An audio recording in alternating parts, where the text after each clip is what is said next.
नमस्कार बच्चों। पिछली कक्षा में आपने कक्षा 11वीं के पार्ट 5 खनिज एवं शैल में आपको जो बताया गया था उसमें बताया गया था खनिज क्या होते हैं, खनिज की क्या विशेषताएं हैं, धात्विक और अधात्विक खनिज के बारे में बताया गया था।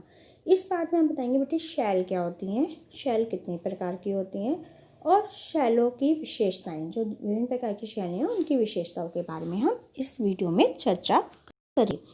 शैल होती क्या है? शैल पृथ्वी की भूपर्पटी जो है पर्पटी शैलों से बनी हुई है। चट्टान जो हम चट्टान के नाम से भी जानते हैं, पृथ्वी की पर्पटी शैलों से बनी है। शैलों का निर्माण एक या एक से अधिक खनिजों से मिलकर बना है। शैल कठोर भी हो सकती है और मुलायम भी हो सकती है। मतलब ग्रेनाइट कठोर शैल है और शैल खड़ी नरम शैल का एक उदाहरण है। तो भूपर्पटी पृथ्वी की जो पर्पटी है वो किससे मिलकर बनी हुई है? शैलों से। शैलों का निर्माण एक या एक से अधिक खनिजों के मिलकर बना होता है। बेटे पेट्रोलॉजी एक विज्ञान होता है। जैसे क्लाइमेटोलॉजी में हम जलवायु का अध्ययन करते हैं, ऐसे ही पेट्रोलॉजी में शैलों का विज्ञान कहा जाता है। यानी कि शैलों के बारे में हम अध्ययन करते हैं। जो विभिन्न प्रकार की शैलें हैं उनका हम अध्ययन करते हैं, वो क्या है? पेट्रोलॉजी। याद रखना है कि शैलों का अध्ययन जिसमें किया जाता है उस विज्ञान को क्या कहा जाता है? पेट्रोलॉजी। शैलों का वर्णन बेटे 3 भागों में हमने पृथ्वी के, आपने पिछली कक्षाओं में 6ठी 7वीं 8वीं में भी पढ़ा होगा। शैलें 3 प्रकार की होती हैं, एक आग्नेय, एक अवसादी और एक कायांतरित। चट्टान कितने प्रकार की होती है बेटे? 3 प्रकार की, आग्नेय चट्टान, अवसादी चट्टान और रूपांतरित चट्टान। आपको पिक्चर में भी दिखाए गए चट्टानों के 3 प्रकार। सबसे पहले हम आग्नेय शैल के बारे में पढ़ेंगे। आग्नेय शैल होती क्या है?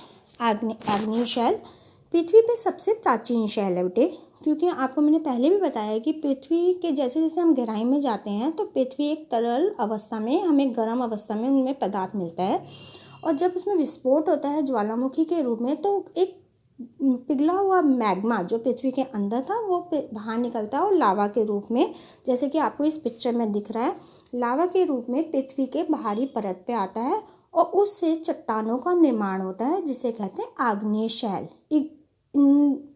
आग्नेय शैल मतलब पृथ्वी पे सबसे प्राचीन शैल में से एक मानी जाती है। इसका निर्माण पृथ्वी के आंतरिक भाग में मैग्मा और लावा से होता है, इसलिए इसे प्राथमिक शैल भी कहा जाता है। क्योंकि पृथ्वी पर जो भी पहली शैल बनी वो कौन सी शैल बनी थी बेटे? आग्नेय शैल, इसलिए हम इसे प्राथमिक शैल भी कहा जाता है। मैग्मा के ठंडे होने से आग्नेय शैल बनती है। इग्नियस का अर्थ होता है बेटे अग्नि, जैसे इसके नाम से ही पता लगा, आग्नेय मतलब आग से बनी हुई शैल। इग्नियस का मतलब होता है अग्नि, यानी अग्नि से बनी हुई शैल कौन सी शैल कहलाती है बेटे? आग्नेय शैल। इसलिए इसे प्राचीन शैल भी कहा जाता है, क्योंकि सबसे पहले जो पृथ्वी पे शैल बनी वो कौन सी शैल बनी? आग्नेय, और पृथ्वी से जो निकलने वाले लावा के रूप में धरातल पे आया, और धरातल में जब वो ठंडा हुआ लावा तो उससे वो शैल बनी, जिसे कहा गया आग्नेय शैल, इग्नियस रॉक। ये कठोर शैल होती है, बहुत हार्ड होती है। इसके अंदर बेटे ये जो आपको ये पिक्चर दे रखी है वो आग्नेय शैल का ही उदाहरण है। इस चट्टानों के कण चिकने होते हैं, इतने कठोर होते हैं कि अगर हम इसमें पानी डालें तो वो रिसके अंदर नहीं जाएगा, वो रिसेगा नहीं और चिकना रहेगा और बहने लग जाएगा पानी। तो इसका जो एक विशेषता ये है बेटे आग्नेय शैल की, आग्नेय शैल सबसे प्राचीन शैल है। दूसरा, पृथ्वी के आंतरिक भाग में जो मैग्मा होता है वो जब वो बाहर निकलता है लावा के रूप में ठंडा होने के बाद इस शैलों का निर्माण हुआ, इसे कहा गया हमने प्राथमिक शैल। मैग्मा के ठंडे होने से जो आग्नेय शैल मिली, क्योंकि इग्नियस का मतलब होता है अग्नि। ये शैलें, इसकी विशेषता है ये बहुत कठोर होती है, हार्ड होती हैं। ये आपको 2 पिक्चर्स दे रखी हैं इनकी। इन चट्टानों के कण चिकने होते हैं। ये शैल अपारगम्य बेटे ऐसी चट्टानें जिसके अंदर अगर हम पानी डालें तो पानी रिस के अंदर ना, कई बार आप मिट्टी में पानी डालते हैं तो फिर रिस के अंदर चला जाता है, लेकिन जो पारगम्य चट्टानें होती हैं उसमें पानी अंदर रिस के नहीं जाता। पानी व तरल पदार्थ इसमें रिस के अंदर नहीं जाते। वो क्या, कौन सी शैल कहलाते हैं? अपारगम्य। तो आग्नेय शैल अपारगम्य शैल होती हैं। इसमें जीवाश्म के अवशेष नहीं मिलते, इसमें खनिज बहुत मिलते हैं लेकिन जीवाश्म के अवशेष नहीं मिलते, क्योंकि ये मैग्मा जब हम धरातल से ऊपर आता है लावा के रूप में, जब वो ठंडा होता है तो ये कठोर शैलों के रूप में बन जाता है, जिसके कारण यहाँ पे अवशेष जीवाश्म नहीं मिलते। ग्रेनाइट, बसाल्ट इसके प्रमुख उदाहरण है। बेटे ये पिक्चर दे रखे ग्रेनाइट और बेसाल्ट की, ये इसके प्रमुख उदाहरण है आग्नेय शैल के। आग्नेय शैल के बाद बेटे दूसरी शैल है अवसादी शैल। इसे सेडिमेंट्री रॉक्स भी कहा जाता है। अवसादी शब्द का अर्थ है लैटिन भाषा के सेडिमेंट से उत्पन्न हुआ, जिसका अर्थ है व्यवस्थित या परतदार। जैसे आपको इस पिक्चर में दिख रहा है, आपको एक लाइनें दिख रही है ना चट्टानों के बीच में बेटे, तो ये चट्टानें एक तरह से परत, एक लेयर के ऊपर दूसरी लेयर जमने से होती है। अवसादी शैलों का निर्माण ज़्यादातर हवा, अपक्षय और अपरदन क्रिया द्वारा। अपक्षय बेटे वैदरिंग की होती है, जिसमें कोई जैविक तत्वों के कारण, कोई भौतिक तत्वों के कारण और कभी रासायनिक तत्वों, मान लो जल, कोई गर्म सूर्य की रोशनी के कारण चट्टानें फैल जाती हैं और सिकुड़ने लग जाती हैं। बर्फ़ के कारण कई बार चट्टानें फैलने लग जाती हैं और सिकुड़ने लग जाती हैं, अग्नि चट्टानें, तो वो ढीली हो जाती हैं। ढीली हो के वो वहीं पर टूट के गिरने लग जाती है। पेड़ पौधों की जड़ों के कारण चट्टानें टूटने लग जाती हैं, या पानी के कारण रासायनिकरण होता है, इसमें घुल जाते हैं, कुछ घुलनशील पदार्थ अलग हो जाते हैं, तो उसके कारण चट्टानें क्या हो जाती हैं, ढीली हो जाती हैं। वैदरिंग कहते हैं अपक्षय, मतलब चट्टानों का टूटना, चट्टानों का टूटना। जब वो चट्टानें टूट टूट के उसी स्थान पे गिर जाते तो हवा के द्वारा, पानी के द्वारा, किसी भी अन्य क्रिया के द्वारा वो चट्टानें एक स्थान से दूसरे स्थान पे प्रवाहित हो जाती हैं।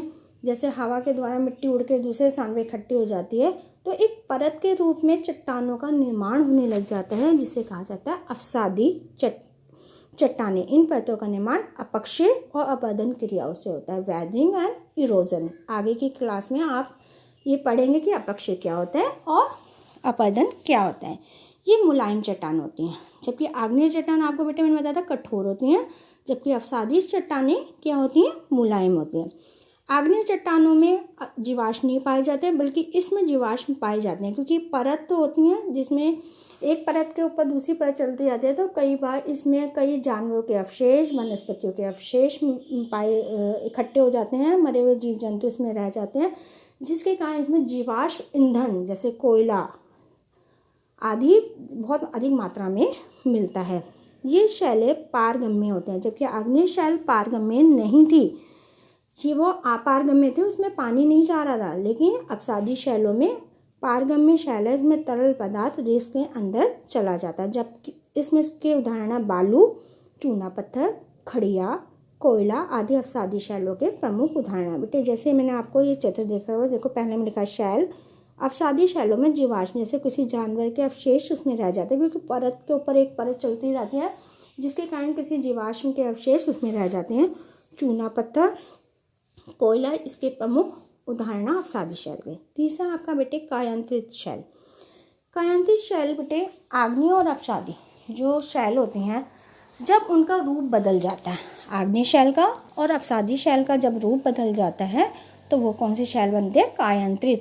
काया मतलब उसका रूप बदलना, इसको हम रूपांतरित शैल भी कहा जाते हैं और कायांतरित, दोनों नामों से जानते हैं। इंग्लिश में इसे कहते हैं मेटामॉर्फिक रॉक्स।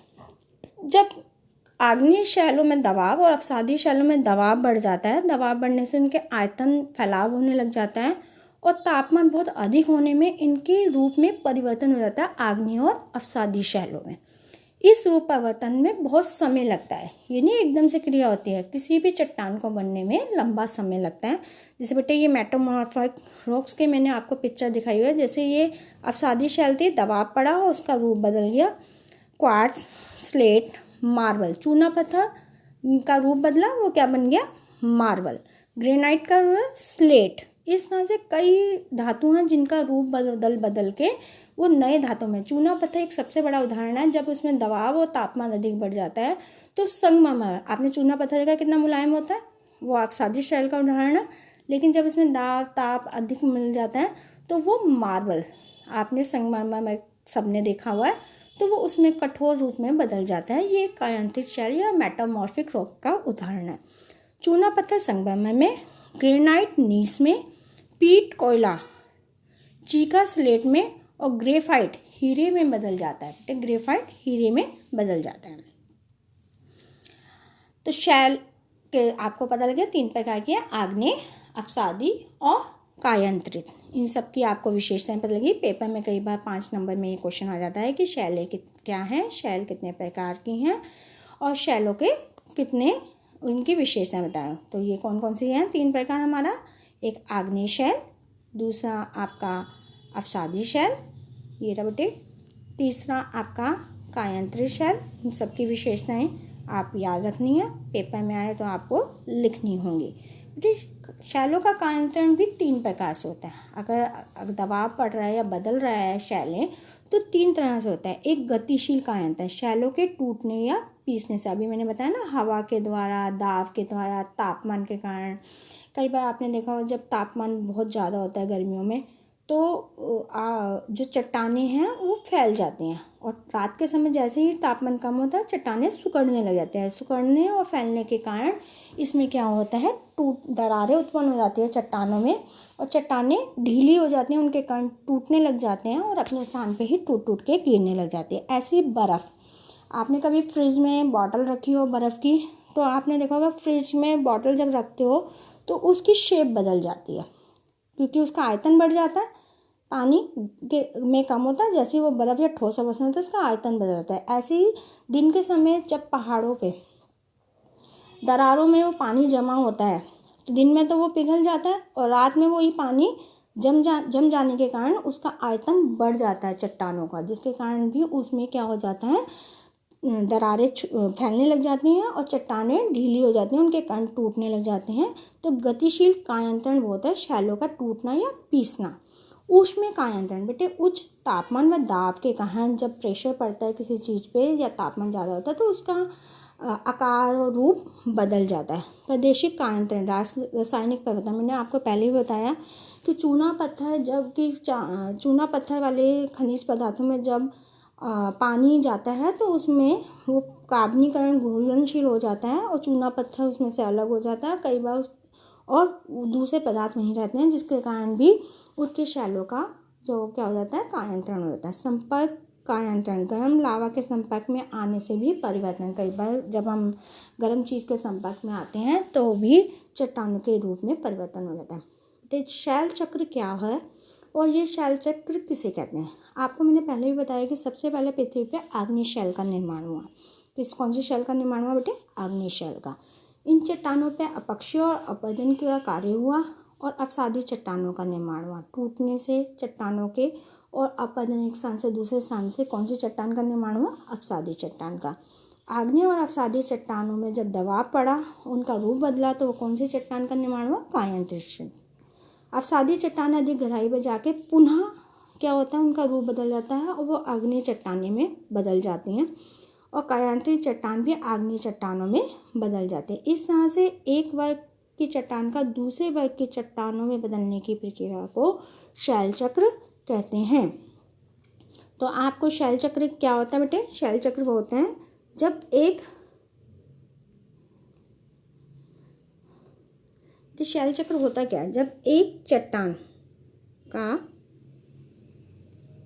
शैल चक्र क्या होता है? शैल चक्र होता है एक वर्ग की चट्टान का दूसरे वर्ग की चट्टानों के साथ प्रक्रिया में बदलना, उसे शैल चक्र कहते हैं। जैसे पहले मैग्मा निकला, मैग्मा से कौन सी बनी? शैल, आग्नेय शैल बनी। आग्नेय से अपक्षय और अपरदन हुआ और उससे क्या बनी? अवसादी शैल। अवसादी शैलों का जब रूप बदल गया तो कायांतरित, ये आग्नेय शैल कायांतरित शैल में बदली और अवसादी शैल भी कायांतरित शैल में। फिर दोबारा दबाव पड़ा और धरातल में आके वो आग्नेय शैल के रूप में बदली। इस तरह से एक चक्र चलता है, जैसे वाटर साइकिल जल चक्र होता है, वैसे ही अवसादी शैलों का भी एक चक्र होता है। इस तरह से शैलों का निर्माण होता रहता है। तो आपका इस पाठ में यही 2 से खनिज क्या है, खनिज की क्या विशेषताएं हैं, धात्विक खनिज क्या होता है, अधात्विक खनिज क्या होता है, शैलें क्या हैं, शैलों के कितने प्रकार हैं, आग्नेय, अवसादी और कायांतरित, इन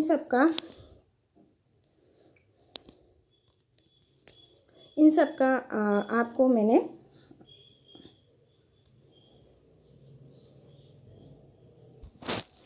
इस तरह से इस पाठ में हमने जो पढ़ा वो कक्षा 11वीं के पाठ 5 खनिज और शैलों के बारे में ये चैप्टर ख़त्म होता है। अच्छी तरह इस वीडियो को देखना और वीडियो को देख के अपने समस्याओं का निवारण करना। धन्यवाद।